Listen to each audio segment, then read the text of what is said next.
ठीक है, तो अपने पास क्वेश्चन नंबर 6 जो है वो क्या है कि the branch of economic theory that deals with the problem of allocation of resources.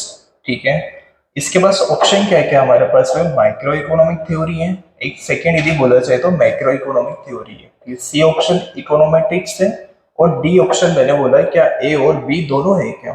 ठीक है, तो आपका आंसर क्या था सर, इसके अंदर मैक्रो इकोनॉमिक्स थ्योरी हमारा सही है। आपने ये बोला, अब मैं समझाता हूँ क्यों, मतलब यानी कि आपने जो बोला यदि समराइज करो तो हमारा आंसर क्या सही है, बी सही है।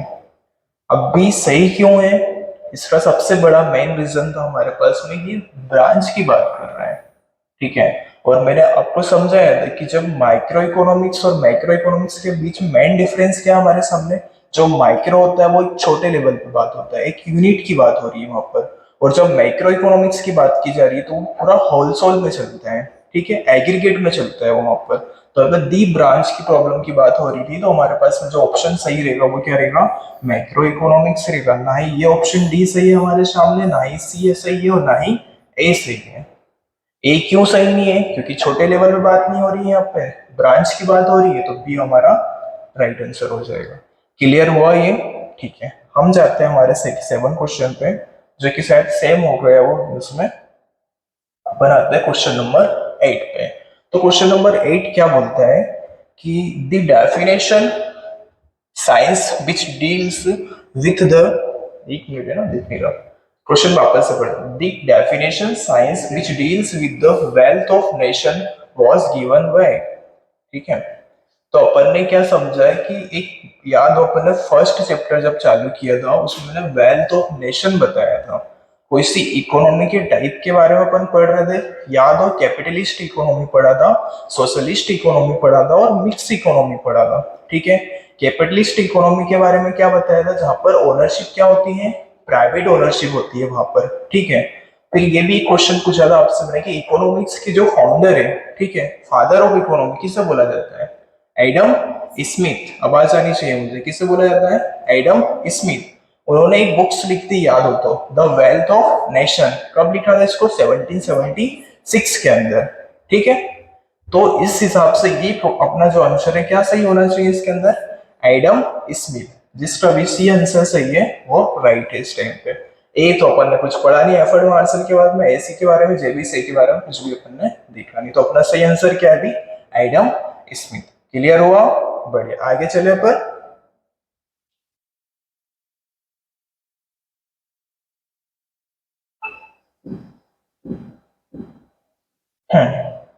तो क्वेश्चन नंबर 9 क्या बोल रहा है अपने पास में, which of the following is not one of the feature of capitalist economy. यदि ये इकोनॉमी से सही से समझा है तुमने तो ये क्वेश्चन बन जाएगा। तो क्या होती है कैपिटलिस्ट इकोनॉमी, क्या ऑप्शन है, सबसे पहले राइट ऑफ प्राइवेट प्रॉपर्टी। ठीक है, यहाँ पर ओनरशिप कैसी होती है, प्राइवेट होती है, तो पहला ऑप्शन तो हमारे सामने सही लग रहा है। Freedom of choice by the consumer, मतलब जो कंज्यूमर है, जो खरीदने वाला है गुड्स एंड सर्विस, उसके पास फ्रीडम है क्या, उसके पास चॉइस का ऑप्शन है क्या इसके अंदर, कि भाई जैसे कि मतलब एक पेन, ये पेन है हमारे सामने, तो और दूसरा पेन भी, ए पेन है यहाँ पर और बी पेन भी, उसके पास चॉइस है क्या यहाँ पर, है। जब पढ़ा था अपन ने इसके अंदर तो यहाँ पर ये चॉइस वाला भी ऑप्शन सही लग रहा। फिर सी ऑप्शन हमारे सामने आ रहा है कि इसके अंदर बोला है कि no profit no loss motive. क्या कैपिटलिस्ट इकोनॉमी जो है उसमें ये मैंने बताया था कि इसका मुख्य उद्देश्य क्या है, हाँ, क्या प्रॉफिट नहीं कमाना चाहता है, क्या है, कमाना चाहता है। ठीक है, जो कैपिटलिस्ट इकोनॉमी है उसके अंदर मेन मोटिव तो ये है कि प्रॉफिट अर्न किया जा सके वो। तो हमारा ये सी ऑप्शन तो सही नहीं लग रहा है मुझे। अब डी ऑप्शन पे पर आ जाते हैं, क्या इसके अंदर कंपटीशन की बात होती है क्या, है बहुत सारे लोग यहाँ पे, कॉम्पिटिटर है यहाँ पर, है। ठीक है, तो अब क्वेश्चन पे वापस आ जाओ, क्वेश्चन क्या बोल रहा है हमारे से, which of the following is not one of the feature of capitalist economy. एक ऐसा ऑप्शन जो मतलब कैपिटलिस्ट इकोनॉमी नहीं है, कौन सा ऑप्शन ऐसा लग रहा है जो नहीं है इसके अंदर, C option, no profit no loss motive. ये मेरा जो आंसर है वो आंसर सही नहीं है यहाँ पर। क्लियर हुआ, क्यों सही नहीं है, बढ़िया है। चलो आगे फिर यहाँ से, बढ़िया। तो अपना क्वेश्चन नंबर 9 भी हो गया। अब अपन आते हैं क्वेश्चन नंबर 10 पे। ठीक है, क्वेश्चन नंबर 10 क्या बोल रहा है हमारे से, there is a need of economic study because, मतलब इकोनॉमिक्स को पढ़ने की जरूरत क्यों पड़ी। ठीक है, क्वेश्चन यही बोल रहा है हमारे से, the resources are limited, the wants are unlimited, the resources are unlimited. Option थोड़ा सही से पढ़ना, यदि ऑप्शन सही से नहीं पढ़ा तुमने तो यहाँ पर फिर प्रॉब्लम हो जाएगी। तो क्या सही लग रहा है आपको? D option, both A and B. क्यों सही लग रहा है? क्योंकि हमारे पास रिसोर्सेस क्या है? लिमिटेड है, और हमारी डिजायर क्या है? अनलिमिटेड है। इसलिए क्या है, ऑप्शन नंबर ए और ऑप्शन नंबर बी दोनों ही सही है। सी क्यों गलत है यहाँ पे? क्योंकि यहाँ क्या बोला, द रिसोर्सेज आर अनलिमिटेड। हमारे पास क्या जो रिसोर्सेज है बहुत सारे हैं क्या? यदि रिसोर्सेज बहुत सारे होते तो ये ऑप्शन ही नहीं आता, इकोनॉमिक्स पढ़ने की नीड ही नहीं पड़ती हमको। ठीक है, पहले ही प्रॉब्लम ये डिस्कस की थी, हमारे पास जो हमारी डिजायर वो क्या है? अनलिमिटेड डिजायर है, रिसोर्सेज क्या है? लिमिटेड है, इसीलिए इकोनॉमिक्स को पढ़ा जा रहा है। तो क्लियर हो रहा है हमारे सामने? ठीक है, तो ऑप्शन नंबर क्या है? डी हमारा यहाँ पर सही है। ओके, बड़े आगे पर बढ़िया। क्वेश्चन नंबर 11 चालू होता है। क्वेश्चन नंबर 11 क्या बोल रहा है कि macro economics is the study of, option number A आपके पास में है, ऑल एस्पेक्ट ऑफ स्कैर्सिटी। ठीक है, ऑप्शन नंबर बी आपके पास में है, the national economy and the global economy as a whole. C option बोलता है बिग बिजनेस के बारे में। डी ऑप्शन बोल रहा है the decision of individual business and people. यदि आपने समझा है कि भाई माइक्रो इकोनॉमिक्स क्या होता है और मैक्रो इकोनॉमिक्स क्या होता है, तो ये क्वेश्चन बन जाएगा।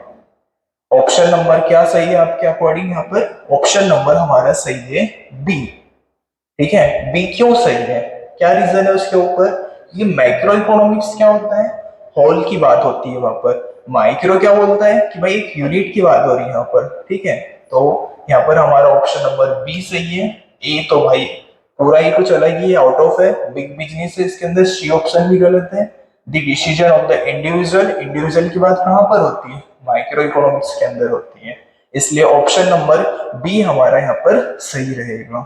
ठीक है, आ रहा है क्वेश्चन समझ में किस तरीके से पूछा जाएगा पेपर के अंदर? बढ़िया। यदि चीजें सही से समझिए, कॉन्सेप्ट अच्छा है, तो क्वेश्चन कैसा ही पूछा जाए वो बन जाएगा।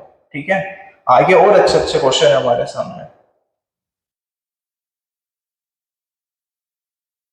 अब क्वेश्चन नंबर 12 हमारे सामने चालू होता है। ठीक है, हम्म, क्या है क्वेश्चन हमारे सामने कि इन अ मिक्स इकोनॉमी। ठीक है, एक मिक्स इकोनॉमी समझ में आ रहा है होता है क्या है? जहां पर ओनरशिप क्या है? प्राइवेट ओनरशिप भी है और पब्लिक ओनरशिप भी है, वो क्या होती है? Mix economy. ठीक है, जहां पर मेन मोटिव पता है सोशल वेलफेयर होता है। ठीक है, जैसे कैपिटलिस्ट इकोनॉमी अपन ने पढ़ा था, वहां पर मेन मोटिव क्या है? प्रॉफिट कमाना है। पर यहाँ पर क्या होता है मिक्स इकोनॉमी के अंदर कि भाई सोशल वेलफेयर हमारा यहाँ पर मेन उद्देश्य होता है। तो पहला ऑप्शन आपके पास में क्या है? All economic decision are taken by the central authority. क्या मिक्स इकोनॉमी के अंदर जो पूरे डिसीजन होंगे क्या वो सेंट्रल अथॉरिटी के होंगे क्या? नहीं होंगे, क्योंकि हमने जब पढ़ा था मिक्स इकोनॉमी, जब हमने ये समझा था कि मिक्स इकोनॉमी के अंदर ओनरशिप किसकी होती है? प्राइवेट भी इन्वॉल्व होता है और पब्लिक भी हो रहा है इसके अंदर। तो भाई यहाँ पर ऑप्शन नंबर ए तो मेरा पूरा ही गलत है। ठीक है, अब मैं ऑप्शन नंबर बी पे जाता हूं। मैंने पहले ही आपसे समझा है कि क्वेश्चन को अपना अच्छा दोस्त बनाना है, वही अपने को आंसर दे के जाएगा। ठीक है, तो अपन ने सबसे अच्छा क्वेश्चन समझा, फिर सेकंड नंबर पर अपन ऑप्शन पढ़ रहे हैं धीरे धीरे से। ऑप्शन बी क्या है हमारे पास में कि all economic decision are taken by the private entrepreneurship. जो हमारे मतलब एंटरप्रेन्योर होते हैं, पूरा डिसीजन क्या प्राइवेट लेगा क्या वहां पे? नहीं होगा ये भी। अभी हमने जब डेफिनेशन पढ़ा तो ये है ही नहीं उसके अंदर। तो ऑप्शन नंबर बी भी हमारा इस तरीके से सही नहीं है। ऑप्शन नंबर हम सी पर जाते हैं। ठीक है, तो उसमें बोला जाता है economic decision are partly taken by the state and partly by the private. अब ये चीज समझ में आ रही है, इस चीज से हम एग्री भी कि मिक्स इकोनॉमी में हमने पढ़ा था ओनरशिप किसकी होती है? प्राइवेट ओनरशिप भी होती है, पब्लिक भी होती है। तो हाँ, जब डिसीजन की बात में आएगी दोनों को इन्वॉल्व किया जाएगा, इसलिए हमारा ऑप्शन नंबर सी क्या है यहाँ पर? सही है। नन ऑफ द अबव तो हो ही नहीं सकता है। ठीक है, क्लियर हुआ मिक्स इकोनॉमी के बारे में? बढ़िया, चले अपन आगे। कोई डाउट है क्या इसके अंदर? अभी तक नहीं है ना? क्लियर हो रहा है गौरव? बढ़िया। क्वेश्चन नंबर 13 आ जाता है आपके पास में। क्या है क्वेश्चन इसके अंदर? Freedom of choice is the advantage of. जहां पर चॉइस है हमारे पास में, एक एडवांटेज मतलब प्रॉफिट है, मतलब सही है, सही चीज है, ठीक है। तो इसका आंसर क्या आना चाहिए आपके अकॉर्डिंग? बी ऑप्शन आना चाहिए। तो हमारा ऑप्शन भी जो बी है वो सही है। सबसे पहले सही क्यों है ये समझे, ठीक है। सोशलिस्ट इकोनॉमी होती है, वहां पर ऑप्शन ज्यादा अवेलेबल नहीं है, क्योंकि सोशल वेलफेयर के लिए वो होता है, ठीक है। यदि गवर्नमेंट ने बोला कि अच्छा ये पेन लेना है आपको, तो यही लेना है, इसके पास ऑप्शन वहां पर आपके पास नहीं है। क्लियर हुआ? फिर इसमें सेकेंड ऑप्शन दिया था कैपिटलिस्ट इकोनॉमी। अपन ने जस्ट प्रीवियस क्वेश्चन में पढ़ा था कि इसके बाद हमारे पास चॉइस होती है, बहुत सारे पेन है यहाँ पर, एक पेन नहीं की कॉम्पिटिटर बहुत सारे हैं यहाँ पर, चॉइस का ऑप्शन यहाँ पर है। तो भाई ऑप्शन नंबर बी सही लग रहा है, क्यों? बी हमारा सही है, ये सब कुछ पढ़ा नहीं, डी भी इसके अंदर नहीं आएगा। क्लियर? बढ़िया। अब आता है the most fundamental economic problem is. ऐसी कौन सी समस्या है हमारी इकोनॉमिक में जो हम इसमें मतलब नहीं कि पढ़ने वाले हैं, ठीक है। तो क्या प्रॉब्लम है? सिक्योरिटी क्या होती है इसके अंदर? ऑप्शन में ए डाला है, ऐसा कुछ प्रॉब्लम है क्या इससे रिलेटेड? कभी सोचा ही नहीं अपन ने, नहीं है। फिर ये यूरोपियन कंट्रीज के बारे में बोल रहा है कि हम ज्यादा buy more goods from the foreigner than supply to the foreigner. कुछ रिलेशन है क्या? आउट ऑफ दी लग रहा है पूरा ये, ठीक है। हेल्थ, ये क्या प्रॉब्लम है क्या इकोनॉमिक? नहीं है। स्कैर्सिटी, जिसे क्या बोला जाता है हिंदी में बोले तो अभाव। मतलब हमारे पास जो रिसोर्सेस है ना, वो लिमिटेड रिसोर्सेस है, ठीक है। इसलिए मेन रीजन ये है कि ये ऑप्शन हमारा सही रहेगा, इकोनॉमिक की फंडामेंटल प्रॉब्लम देखी जाए तो, ठीक है। क्लियर हो रहा है अच्छे से? बढ़िया। अपन अब आगे चले, क्वेश्चन नंबर 15 पे आ चुके हैं अपन, ठीक है। क्वेश्चन नंबर 15 बोल क्या रहा है? The study of determining the price in individual market is called, ठीक है। यहाँ मेन पॉइंट अपने पास आता है प्राइस, और प्राइस किसकी बात कर रहा है? इंडिविजुअल की बात यहाँ पर हो रही है, ठीक है। अब इसमें ऑप्शन पढ़ो पर कि भाई negative economic, micro economic, positive economic and macro economic. Option क्या सही होगा इसका? बी सही होगा। बी क्यों सही होगा? क्योंकि इंडिविजुअल की बात हो रही है यहाँ पर। यदि यहाँ पे ऐसा लिखा रहता होलसेल की बात हो रही है, एग्रीगेट की बात हो रही है, ठीक है, तो आपका आंसर क्या सही बन जाता उसमें? मैक्रो इकोनॉमिक्स हो जाता। यहाँ भी इंडिविजुअल की बात हो रही है, इसलिए हमारा ऑप्शन क्या होगा? Micro economics is the right answer, ठीक है। गौरव नींद आ रही है क्या? हाँ, चलो आगे चले अपन। तो अपन आते हैं क्वेश्चन नंबर 16 पे, ठीक है। ये थोड़ा अच्छा क्वेश्चन है, हाँ, अच्छे से पढ़ना और समझना। इसने मेन ये पूछा है कि भैया जो हमारे पास माइक्रो इकोनॉमिक्स, हमारे पास दो ब्रांचेस है इकोनॉमिक्स की, एक माइक्रो इकोनॉमिक्स है एंड दूसरा क्या है? मैक्रो इकोनॉमिक्स है। तो उसके बीच में मेन डिफरेंस क्या होता है, इस पर ये अपना क्वेश्चन डिपेंड है पूरा। तो ऑप्शन नंबर ए क्या बोल रहा है आपके सामने कि micro economics studies the impact of government taxes on the national unemployment rate. कुछ समझ में आया? नहीं समझ में आया। और सेकेंड ऑप्शन हमारे पास क्या आ रहा है? Macro economics study the impact of the government regulation taxes on the price of individual commodities and services while micro economics does not. ये भी कुछ आउट ऑफ लग रहा है, ये भी कुछ ऐसा पढ़ा नहीं। Use different sets of tools and ideas, ये क्या होता है? ऐसा कुछ पढ़ा नहीं इसके अंदर अपन ने। डी ऑप्शन अपना देखते हैं कि micro economics studies the decision of individual and क्या बोला है यहाँ पर? Forms and micro economics studies the entire economy. बस मेन मेरा ये जो क्वेश्चन पूरा डिपेंडेंसी किस पे थी, माइक्रो, और माइक्रो के बारे में समझाया था यहाँ पे। माइक्रो एक यूनिट के बेस पे होता है और मैक्रो एक होल सोल पे होता है। तो इस तरीके से हमारा ऑप्शन क्या है, सही डी ऑप्शन है। ठीक है, आया समझ में? बढ़िया, चले आगे अपन।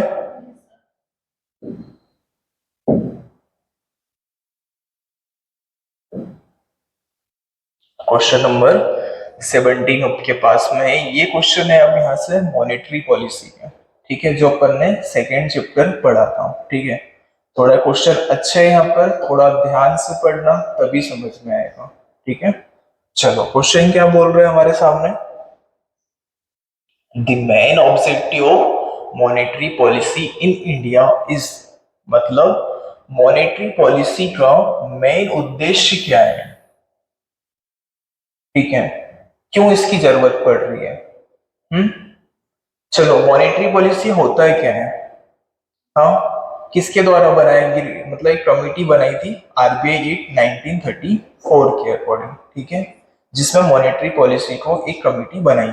ठीक है, देन इसमें किस सेक्शन के अकॉर्डिंग इसमें था, 45Z(B) के अकॉर्डिंग, जिसके अंदर टोटल कितने मेंबर थे हमारे पास, 6 मेंबर थे। 3 किसके थे, ऑफिशियल, और 3 क्या थे, नॉन अनऑफिशियल। ठीक है, इतना अपन ने पढ़ा था। तो अपन आते हैं सबसे पहले, इसमें पहला ऑप्शन बोला है reduce food shortage to achieve stability. समझ में आ रहा है कि भाई ये बोल रहा है जो हमारे पास फूड वगैरह है ना, फूड का जो शॉर्टेज हो रहा है, तो उसकी प्राइस तुम रिड्यूस कर दो। ये सही नहीं लग रहा है, कुछ उससे सेंस नहीं बन रहा है। सेकेंड ऑप्शन हमारे पास में है economic growth with the price stability. Economic growth, ठीक है, और एक पॉइंट और इसने बोला विद द प्राइस स्टेबिलिटी। अभी इस ऑप्शन को अपन रहने दें। ऑप्शन नंबर सी पे आते हैं, overall monetary stability in the banking system. पूरी तरीके से ये बोल रहा है कि भाई मॉनेटरी स्टेबिलिटी हो जानी चाहिए। नहीं सही लग रहा है। फिर इस डी ऑप्शन ये बोल रहा है reduction of poverty and unemployment. ठीक है, ऑप्शन बहुत शानदार रखे हैं यहाँ पे, अच्छे समझे, कंफ्यूजन है सब में। ठीक है, तो क्या बोल रहा है, रिडक्शन करो भैया पॉवर्टी में और अनएम्प्लॉयमेंट में। जो बेरोजगार है उनको रोजगार दे दो, और जो गरीब है उनको थोड़ा अपर लेवल पे लेके जाओ। ठीक है, क्या है मॉनेटरी पॉलिसी का मेन पर्पस क्या है, इस चैप्टर को पढ़ने दो। ठीक है, तो मेन सारी चीज एक दूसरे से लिंकेड है। किस तरीके से है, पहला ऑप्शन तो कुछ शॉर्टेज के बारे में बोल रहा है, दूसरा ऑप्शन बोल रहा है इकोनॉमिक ग्रोथ के बारे में, तीसरा कुछ ओवरऑल मॉनेटरी स्टेबिलिटी की बात बोल रहा है, सिर्फ ये बोल रहा है कि भाई बैंकिंग से सिस्टम जो रिलेटेड है उससे। और डी ऑप्शन बोल रहा है कि जो पॉवर्टी वगैरह है, अनएम्प्लॉयमेंट वगैरह है, वो थोड़ा कम हो जाना चाहिए। तो एक ऐसी चीज है जिससे सब कुछ जुड़ा हुआ है, इकोनॉमिक ग्रोथ। जब ये इंक्रीज होती है, ठीक है, तो सारी समस्या का हल हो जाता है। क्लियर हो रहा है क्यों, कैसे सर, जैसे कि मॉनेटरी जो हमारा इकोनॉमिक ग्रोथ कर रहा है, सपोज करो, तो वहां पर पॉवर्टी भी क्या हो जाएगी, कम हो जाएगी, अनएम्प्लॉयमेंट भी क्या हो जाएगा, कम हो जाएगा, इन्वेस्टमेंट भी बढ़ जाएगा। ठीक है, इन्फ्लेशन भी कम हो जाएगा। इन्फ्लेशन कम होगा जब तो इकोनॉमिक ग्रोथ करेगी। ठीक है, चीजें समझ में आ रही है किस तरीके से ऑप्शन पे हिट करना है। हाँ, क्योंकि सारे ऑप्शन बहुत अच्छे थे, और ये क्वेश्चन कहाँ का है, यूपीएससी प्री का है। ठीक है, स्पेसिफिक वहां से उठाया गया है। इस तरीके से क्वेश्चन पूछता है यूपीएससी। सोच लो, यदि तुम्हारा नॉलेज अच्छा है, तुमने कॉन्सेप्ट अच्छे से समझने की कोशिश की है, इकोनॉमिक्स को समझा है, रट्टा नहीं मारा है। ठीक है, रटने वैसा कुछ नहीं होने वाला। ठीक है, वो टाइम चले गया जब हो जाता था ऐसा। आजकल तो 12th में भी ऐसे क्वेश्चन नहीं आते हैं। तो ये तो भाई एमपीपीएससी और यूपीएससी है। हाँ, तो उस तरीके से अपनों को सोचना पड़ेगा, चीजें समझनी पड़ेगी, और समझोगे तो बहुत इजी रहे। समझी चीज कभी भुलाई नहीं जाती, बोल नहीं सकते। एक बार यदि समझ लिया ना अपन ने, तो वो चीजें यहाँ पर रिकॉर्ड हो जाती है माइंड के अंदर। क्लियर, आगे चलो, ये क्वेश्चन क्लियर है अच्छे से। कोई डाउट है क्या इसके अंदर, नहीं है, बढ़िया। अब आता है अपना क्वेश्चन नंबर 18। देख रहा है ना क्वेश्चन ये?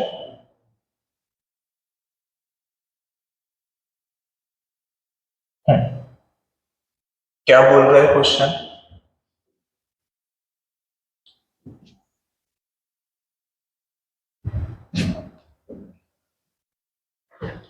तो क्वेश्चन हमारे सामने ये है कि reverse repo operation takes place when, मतलब जो हमारी रिवर्स रेपो रेट है, ठीक है, उससे रिलेटेड ये क्वेश्चन यहाँ पर पूछा है।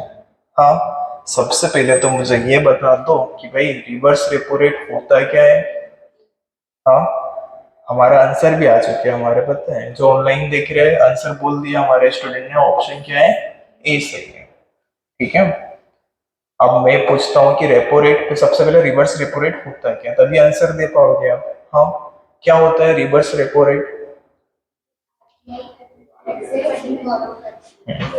यदि बोला जाए रिवर्स रेपो रेट वो होता है जब अदर बैंक्स जो भी है हमारे पास इंडिया में, ठीक है, जैसे कि बैंक ऑफ इंडिया ने लोन दिया है आरबीआई को एट अ स्पेसिफिक रेट, उसे क्या बोला जाता है, रिवर्स रेपो। इस टाइम पर रिवर्स रेपो क्या रेट चल रही है, 3.35%। ठीक है, वो क्या होता है, रिवर्स रेपो रेट होता है। एक होता है रेपो रेट, आया है तो रिवाइज कर लें। ठीक है, रेपो रेट क्या होता है, एक ऐसी रेट जहां पर अदर बैंक्स क्या करती है, आरबीआई से एट स्पेसिफिक रेट पर लोन लेती है, उससे क्या बोला जाता है, सिंपल भाषा लैंग्वेज में रेपो रेट बोला जाता है। हमारे इंडिया में इस टाइम पर रेपो रेट कितनी है, 6.50% इस टाइम पर है।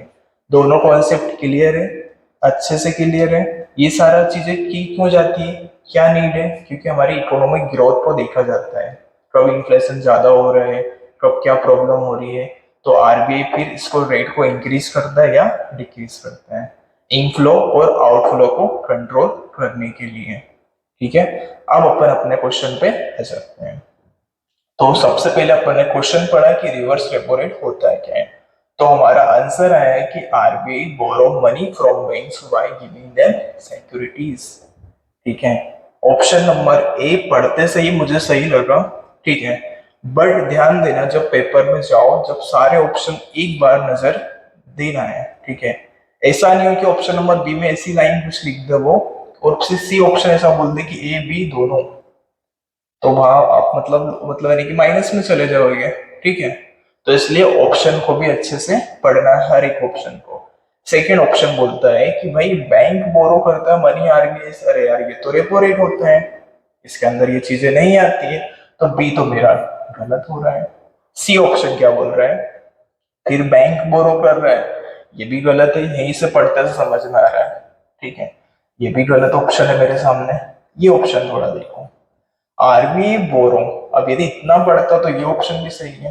ठीक है, पर आगे और देखो, money from the central government, क्या रिवर्स रेपो रेट वो होती है कि आरबीआई अपनी अपना जो लोन है वो किससे ले रहा है, गवर्नमेंट से ले रहा है? नहीं होता है ऐसा। आरबीआई जो आरबीआई होता है वो किससे लोन लेता है, अदर बैंकों से लोन लेता है, जब नीड्स पड़ती है, जब इन्फ्लेशन या किसी प्रॉब्लम से हमारी इकोनॉमी जूझ रही है, ठीक है, उसको कंट्रोल करने के लिए आरबीआई जो अदर बैंक है उनको थोड़ी लालच देता है कि भाई हमारे पास पैसा जमा करो, तुमको रेट ऑफ इंटरेस्ट ज्यादा देंगे हम, जिससे क्या होता है इकोनॉमिक में जो मनी का इनफ्लो होता है वो डिक्रीज हो जाता है। ठीक है, क्लियर हो रहा है कि हमारा ऑप्शन नंबर एक क्यों सही है। इस क्वेश्चन को यहाँ पे लाने का मेन पर्पस यही था मेरा कि जो चीजें पढ़ी है अपन ने क्लास में, ठीक है, 8-10 दिन से इतना पढ़ा है, वो रिवाइज हो सके। ठीक है, इसलिए आगे चले अपन। अब साथों साथ लिखते भी चलना आपके आंसर, है ना, टाइम ज्यादा नहीं दे रहा हूँ मैं, बट होना चाहिए आंसर।